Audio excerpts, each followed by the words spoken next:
And now we're on with Sean Hayes. Man was the director of player performance over at the XFL. Now he's over at the UFL. Sean, thanks for coming on the show. Hey, happy to be here, George, and really excited to talk to you. And man, I'm looking forward to it. So let's get this thing going. Yeah, so the NFL Combine is getting ready to go on. The UFL is getting ready to start camp. And there's a lot of people that don't understand the difference between in season performance and when you're getting ready for a combine, which you guys just did over at the UFL. What's the difference in preparation for both of those things? Yeah, great point. So when you're training for the combine, man, you're really training for those specific drills and those tests, and you're basically you're trying to cheat these tests, right? So every little detail matters. You're trying to shave seconds off, and when you're in season and you're getting ready for camp, man, you really got to kind of dial things back a little bit, and because you got to think when I'm playing when I'm actually playing the game, that stress is high. And your body, Yep. your body can't decipher what the different stress is. Oh, am I playing football or am I lifting a ton of weights? Stress is stress, right? Or am I getting an argument with my significant other? Like it's just stress to the body. So when you add that playing the game and you're in training camp, your stress is high as it is. So you don't really want to like add to that too much in the weight. So you kind of want to do about half of what you would do in the off season, maybe give or take, depending on some things. But yeah, generally speaking, hey, you want to cut the volume down in camp, keep your guys as fresh as possible. Hey, when you're out of season training for the combine, we can get after it a little bit, and volume goes up, intensity goes up a little more. So that would be the difference. It's because the stress when you're playing this game, as you know, more than most, how stressful it is on the body. So you try to take those things into consideration. Well, one of the interesting things is that people don't know all the time how much athletes actually lift weights during the season as part of their recovery, whether it's on Mondays, Tuesdays. Like, how does that actually aid in recovery when the body is so sore? Well, great point. Back in the day, everyone would say, you know, like I'm just speaking for myself in high school. When I played high school, Saturday the week you play on Friday night, Saturday and Sunday you hang out. Yeah, You're home. You're not doing nothing. no, And you're like you don't realize it, but it took you so long to recover. Now, as I've been in this profession for over 10 years.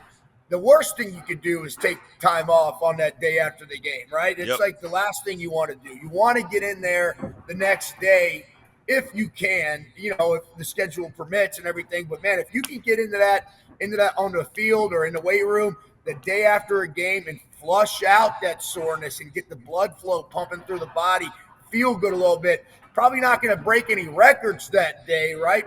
Your CNS is yeah. going to be shot. Your CNS will be low the day after a game, but we can start kickstarting that recovery process right off the bat. So do mobility work, get the blood flow going, light weights. Hey, maybe sneak in some upper body things like that, where it's like, hey, now when I do have my off day, man, when I come in on Wednesday, man, I'm rocking, I'm kicking on all cylinders as best as possible. So Oh, for sure. really, that flush day, that's an important part of the day. It's probably the most important part. And it's not necessarily how much weight you can do that day, but you got to get in. You got to get them.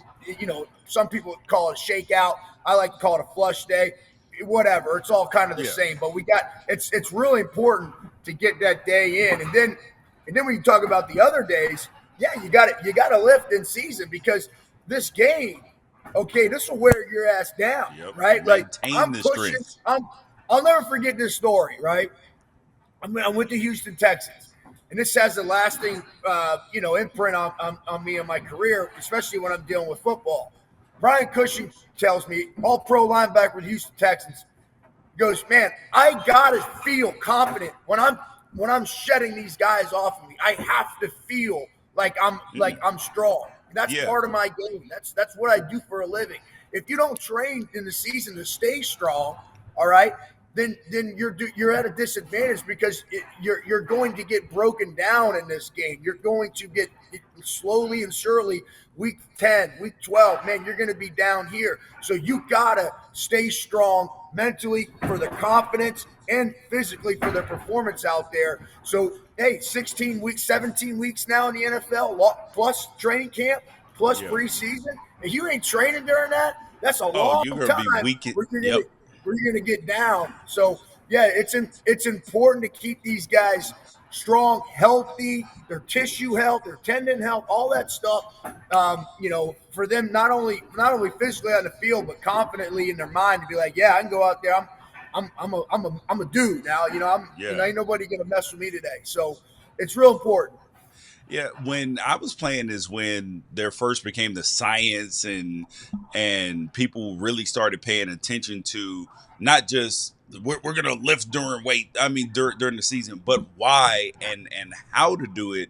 And I actually really and players, like I've noticed this at some high schools, right? Because is that some of them don't lift as much during the season or at all during the season because the players think, okay, I did all my off-season work. Now I'm ready to go. And it's like, no, bro, that Right. season will break your body down. Yeah. But back to the combine for a second, because players, like we talked about, that they're training, right? They're trying to get faster, they're trying to cheat the clock, they're trying to get better. I've always wondered, like, why don't we actually do way more football stuff than stuff that you don't do when you are, playing football to try to judge if you're a good football player or not? Yeah, that's a great point, and that's something where I was really kind of tasked to do with the XFL last season when we were coming up with the combine. I was fortunate enough to be, kind of in that role where I was like, hey, can we look at this from a different lens? Can we try something fresh, something new here? Because hey, the combine in the NFL, man, that's laid some great foundation over the years. Hats up, no doubt, right? Yeah, Like a lot of data on guys, a lot of just analytics and things like that. Over the years, they're doing the same test, and that's great. But if we ever had a shot to do this thing different, we had a shot at the XFL last year, and we came with that approach. Hey, can we maybe look at this a different way? yeah, So and what we thought, what we liked, what we wanted to do was kind of come up with a combine that wasn't as outdated, right? It didn't yeah, take as long. Like these guys, there's like 9, 10, 12 tests that these guys do. So we wanted to kind of do it. We wanted to do a combine, but we wanted to do it the XFL way or a new take on it, innovative approach. So what we did is we looked at the same technology, the science that we use throughout the season, the way we test guys to measure their management fatigue and their hey, how are they doing with their nervous system, all things like that. Are they maintaining performance? And we wanted to blend that in with our combine. So instead of like doing a vertical jump and a broad jump, yeah. we wanted to just do jumps on force plates and be able to measure, hey, jump height, but also how How quick much? twitch are they, right? Yeah, How much force are they putting into the ground? So now, if we take those data points and like, if I'm an O line coach or a D line coach, I'm in the trenches. I'm going to be looking at how much force they put in the mm, ground because that's yeah, what those players do for a living. They have to either move another individual or they hold their ground. So force into the ground, that's going to be key. So we really tried to be like, hey, coaches, when you're at this combine, I want you to look at that number. Now, if you're a skill guy, if I'm a DB, I'm a receiver, it's yes, jump height is important. But what's more important to that, I would probably, guess is how quick twitch you are, how yeah, quickly you can come up with that force at a drop of a hat. So if I jump high and you jump high, that's great. But if you jump high quicker, you're getting to the ball faster than me. yep, If I get out of my break quicker, you're going to make the play. This is a matter of seconds, inches in this game. So quick twitch, your reactive strength, that's going to be important. So I try to tell our coaches, hey, if I'm a skill guy outside the box, I want you to pay attention to that RSI number right there. So now we're kind of taking these we're taking that jump height, but we're dialing into the specifics of the qualities that these players need. When we did our bench press, we didn't want to do 225 all day long, Yeah. for 20 reps. Some of these guys can't even do 225, so we wanted to say, okay, Yeah, some of the DBs, right, but right. It's like, what are we doing? So we wanted to say, okay, bigs, you're going to hit 275. You're going to hit it 3 times. Combo guys, you're going to hit it 225 3 times. And skill guys, you're going to hit it 185 3 times. We're going to put the bar speed device on, and we're going to measure not only how fast you move that, but how much power you develop when that. And then the cool thing about that device is that it estimated 1 rep max, right? So we were able to see who's your most powerful guy and who's your strongest guy without actually having to load them with 4 or 5 plates. And now we're kind of risking injury. So it's more realistic of what football yeah, is. So we did some of those things. And when it came to the 40 and our shuttles and things like that, you know what we did? We strapped the catapult on them. And we said, we're going to do our get-offs like we do in the game, and then we're yeah, going to run our flying 10s or our flying 15 to get our max velo. So we wanted to say, okay, we cut down on the number of tests, and we just did, football movements, but we looked at guys' acceleration. We looked yeah, at guys' top end speed. So now we're able to tell the coach, hey, this guy can accelerate quickly. He can get up the field really quickly, right? That's important. yeah. Whether I'm a running back, whether I'm a receiver, or I can say this guy's top end speed is really good. He hit it 21 mile an hour. He hit 22 mile an hour. So now I don't have to run a 40 to get that. I can get that window in 20 yards. And See, so we see, I think we that did that these is things. a I think that that's a better measurement because if you put the catapult on dudes and they're running routes or they're doing like you get a lot more data because you see deceleration, then acceleration back again, top speed because we've Right, seen how many guys run fast in 40s, but then when they're playing football, they don't run nearly as fast. right. And we wanted to have the showcase of where it's like, okay, we're going to do our thing. We're going to do our test, right? But it's not going to be as long. It's going to be, we're going to hit them with it, and they're going to be in and out. And then it's like, go do your drills, and like all the coaches are watching, and as they're watching, we're handing out the data, or we're putting it on, on the website, and we're now coaches can get it. So now when I'm watching somebody, I can say, man, that guy looks good in drills. What's his top end? So Yep. we kind of looked at that as like, okay, how can we do it? How can we do it better? How can we use technology in it in the way that we used? And I thought I was really proud of what we were able to do, not only from like the type of drills we did, but I was really proud of the fact that like we were able to get some cool, unique numbers that were going to help our coaches in picking players for Yeah. that league. And hey, merger happened. Now we're the UFL. But you know what's cool? We got a lot of that data. We got a lot of that tech that we had from the XFL, and then we're getting some tech from the USFL. So the good news is we're going to start over, and we're going to start collecting more of that data and more of those things. And it's a new league, but we still want to try to be innovative in that sense. And so it's almost like I'm really proud of what we did in the XFL because it was like, hey, for me, it's like, man, I know we can do this. I know Yeah. there's something to this. Hey, maybe the XFL is no more, but guess what? What we did wasn't for nothing. Maybe we can do this somewhere else in this Yep. league, or maybe we can start doing this at the high school level and we can get eyes on it. But yeah, that not to say the NFL Combine isn't any good. No, it Yeah. laid some great foundation. But how can we do it better? And how can we kind of look at more, like you're saying, how can we kind of dive into those numbers, right? Like, okay, cool. We all know what a 5-10-5 good shuttle is, but is he ever really running that 5-10-5? What's his acceleration? What's his top end? Yeah. You don't know. You just know that he runs a sub 4 on 5-10-5. But guys are look at watch an NFL game. Tyreek Hill, they say 22. Everybody knows what 22 is. And Yep. if you compare it to baseball, it makes perfect sense, right? Look at baseball now. When you watch the game, everybody talks about launch angle, exit velocity, right? Yep. You didn't hear those words 10 years ago. When No. you heard RBIs, home runs, but now you're talking everything is about launch angle and exit velo, right? Now, how did it get there? It it took people with science and data to really, hey, we're going to talk this language.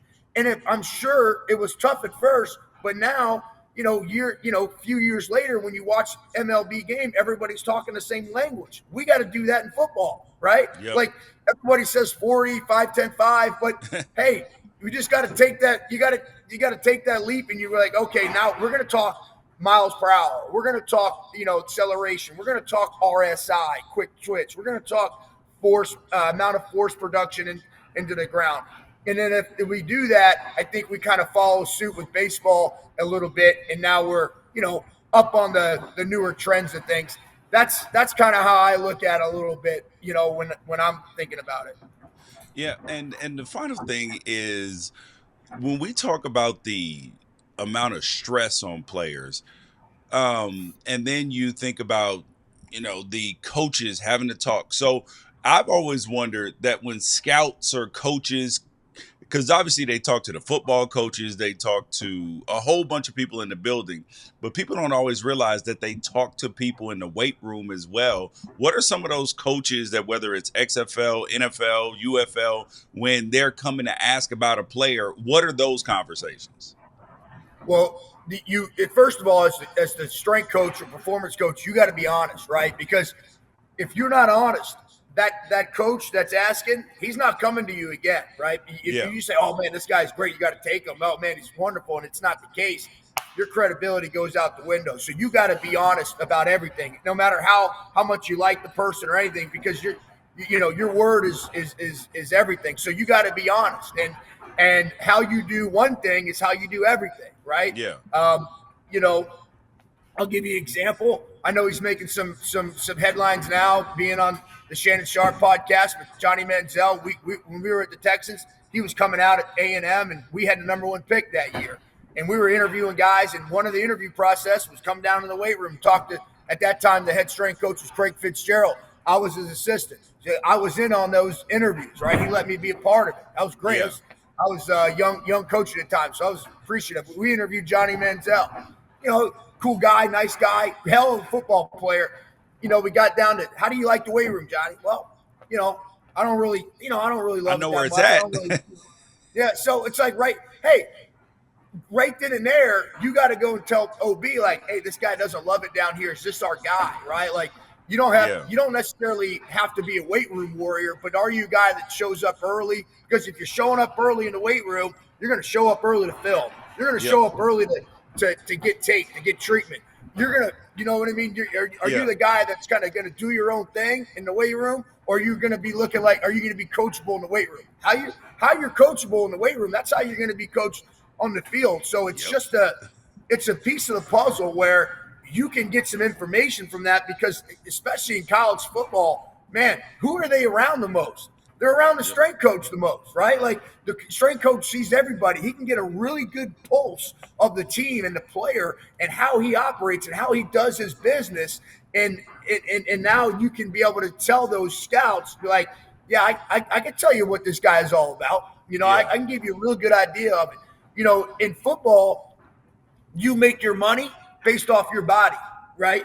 Your body is your business. So if you ain't taking care of your body, like that's how you make your money in this game. So it's not like you're, an accountant and, or you're something else where it's like your brain, your fingers on a computer. You're making this thing off your freaking body. And if you're not doing that in the weight room and going about your business the right way, these scouts, they're going to get a good idea of how you are as a person. And so I think it's really important, and these players got to understand that, especially at a young age. Like, yeah, man, I can't just turn that switch on. You hear it all the time. How you do one thing, it's kind of how you do everything. So real good insight on character, real good insight on just how that person is in the weight room. Yeah. And you guys, he is Sean Hayes. Man is over with player performance over at the UFL. John, thanks for coming on the show. Appreciate your time. Hey, thanks, George. I appreciate you, man.